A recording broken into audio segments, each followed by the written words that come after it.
नमस्कार दोस्तों, स्वागत है आपका YouTube चैनल स्वदेश की बात में।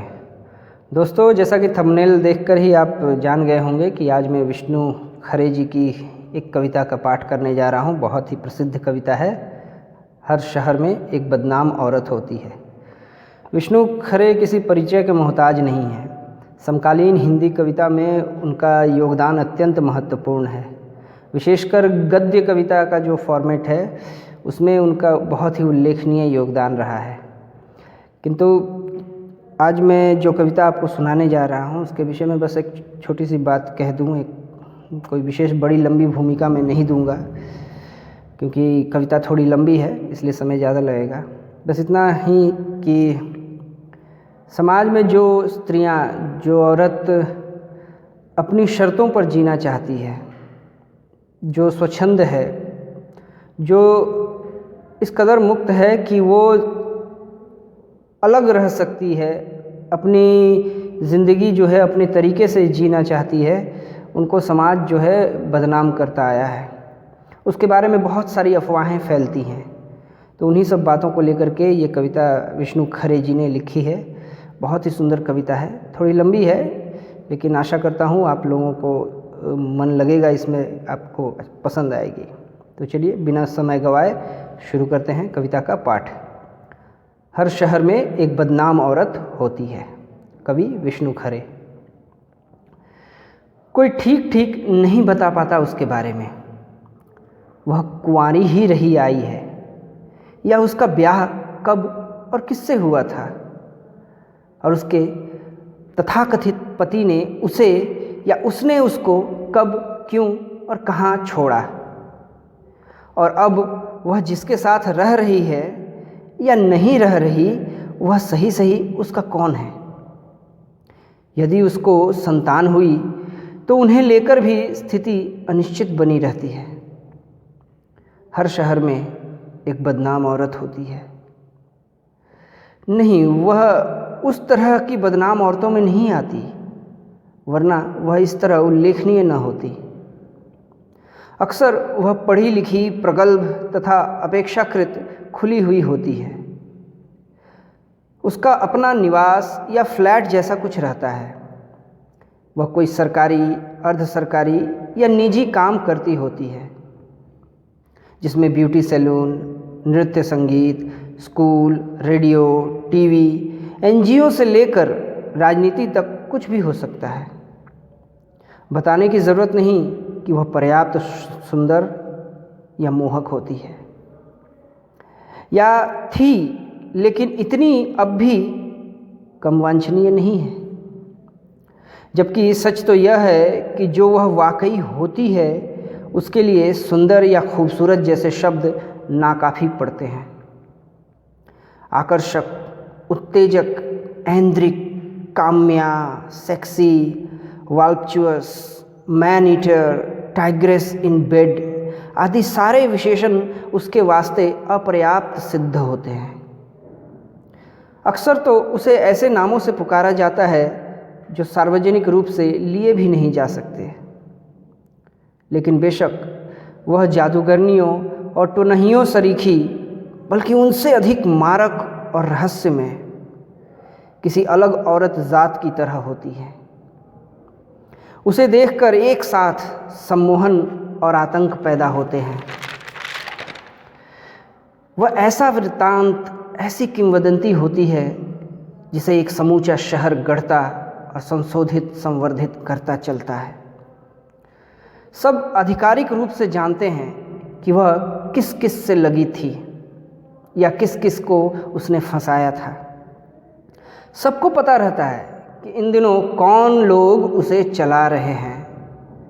कई तो अगल बगल देखकर शनाख्त तक कर डालते हैं कि देखो देखो ये उसे निपटा चुके हैं। उनकी उतरन और जूठन है वह कि देखो देखो ये उसे निपटा चुके हैं। उनकी उतरन और जूठन है वह।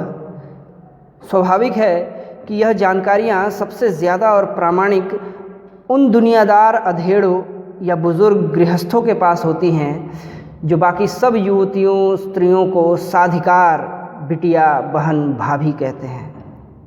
सिर्फ शहर की उस बदनाम औरत को उसके नाम से पुकारते हैं, और वह भी मजबूरन। और उसकी संतान हुई तो कभी उसके मामा, नाना या चाचा नहीं बनते। उस बदनाम औरत के विषय में अक्सर इतने लोग बातें करते हैं, खुद उससे इतने लोग अक्सर बातें करते या करना चाहते हैं। उसके पूर्व या वर्तमान प्रेमियों से इतने लोग इतना जानना चाहते हैं, उसके साथ इतने लोग संयोगवश दिखना चाहते हैं। उसे इतनी जगहों पर उत्कंठा और उम्मीद से बुलाया जाता है कि यह निष्कर्ष अपरिहार्य है कि उसका वजूद और मौजूदगी किसी अजीब खला को भरने के लिए दुर्निवार है। जो औरतें बदनाम नहीं हैं, उनका आकर्षक दुस्वप्न और उनके उन मर्दों के सपनों का विकार है वह बदनाम औरत, जो अपनी पत्नियों को अपने साथ सोई देखकर उन्हें और अपने को कोसते हैं। सोचते हैं यहाँ कभी वह औरत क्यों नहीं हो सकती थी। उसके सफल कहे जाने वाले कथित प्रेमियों के बारे में सोचते हैं कि ऐसी सस्ती औरत ही स्वीकार कर पाती होगी इतने घटिया लोगों को। फिर सोचते हैं सब झूठ बोलते हैं, कमीने, शेखीबाज। ऐसी चालू औरत ऐसों को हाथ तक नहीं रखने देती। आशंका और आश्वस्ति के बीच वे अपनी सोती पत्नियों को देखते उसके सद्गुणों से द्रवित बाधा मुक्त होते हैं। अध्ययन से मालूम पड़ जाएगा कि शहरों की ये बदनाम औरतें बहुत दूर तक नहीं पहुंच पाती। निचले और बीच के तबकों के दरमियान ही आवाजाही रहती है इनकी।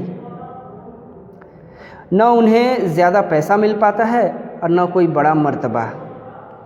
वे मझोले ड्राइंग रूमों, औसत पार्टियों, समारोहों, सफलताओं तक ही पहुंच पाती हैं, क्योंकि उच्चतर हलकों में जिन औरतों की रसाई होती है वे इनसे कहीं ज़हीन और मुहज्जब होती हैं। ऐसी बदनाम औरत को अलग अलग वक्तों पर जिनके साथ वाबस्ता बताया जाता है, क्या वाकई वह उनसे प्रेम जैसा कुछ करती थी और वे उनसे, उससे? क्या उन्होंने इससे फ़ायदा उठाया या वह भी उतने ही नुकसान में रही?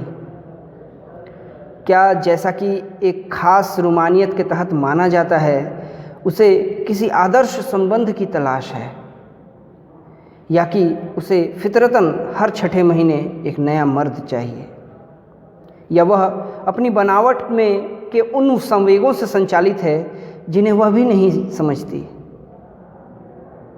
कुछ कह नहीं सकते।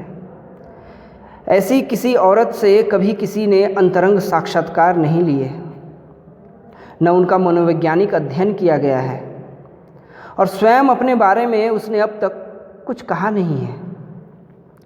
उसे हंसते तो अक्सर सुना गया है, लेकिन रोते हुए कभी नहीं देखा गया। यह तो हो ही नहीं सकता कि उस बदनाम औरत को धीरे धीरे अपनी शक्तियों का पता न चलता हो, और इसका कि लोग उससे कितनी नफ़रत करते हैं, लेकिन कितनी शिद्दत से वे वह सब चाहते हैं जो वह कथित रूप से कुछ ही को देती आई है। बदनाम औरत जानती होगी कि वह जहाँ जाती है अपने आसपास को अस्थायी ही सही, लेकिन कितना बदल देती है। कभी कभी सार्वजनिक या एकांत में उसका अपमान होता होगा, शायद वह भी किसी को तिरस्कृत करती हो। फाहश कहलाने का जोखिम उठाकर घर और दफ्तर में उसे घिनौने और डरावने फ़ोन आते होंगे। अश्लील चिट्ठियों की वह आदी हो चुकी होगी। रात में उसके बरामदे के आगे से फफ्तियाँ कसी जाती होंगी। खिड़कियों के शीशे पत्थरों से टूटते होंगे। यदि वह रिपोर्ट दर्ज करवाने जाती भी होगी तो हर वर्दी वाला उसकी तरफ देखकर मुस्कुराता होगा। जो औरतें बदनाम नहीं हैं, उनका अपनी इस बदनाम हमजात के बारे में क्या सोच है, इसका मर्दों को शायद ही कभी पता चले, क्योंकि औरतें मर्दों से अक्सर वही कहती हैं जिसे वे आश्वस्त सुनना चाहते हैं। लेकिन ऐसा लगता है कि औरतें कभी किसी औरत से उतनी नफ़रत नहीं करती जितनी मर्दों से कर सकती हैं। और बेशक उतनी नफ़रत तो वे वैसी बदनाम औरतों से भी कर नहीं सकती जितनी मर्द उससे या सामान्यतः औरतों से कर पाते हैं। अगर हर फुर्सत में एक नई औरत को हासिल करना अधिकांश मर्दों की चरम फैंटासी है, तो बदनाम औरत भी यह क्यों न सोचे कि अलग अलग या एक ही वक्फे में कई मर्दों की सोहबत भी एक शगल, एक खेल, एक लीला है। और कौन कह सकता है कि उसमें सिर्फ वही गंवाती है। संभव है कि औरतों में ही इसे लेकर मतभेद हों, लेकिन यदि मर्द औरत का इस्तेमाल कर सकता है तो बदले में औरत उसका इस्तेमाल क्यों न करे। और आखिरी बात तो यह कि यदि मर्द को हर दूसरे दिन एक नया जिस्म चाहिए तो औरत वह बदनाम हो वैसा ही चाहे तो यह उसका हक कैसे नहीं है।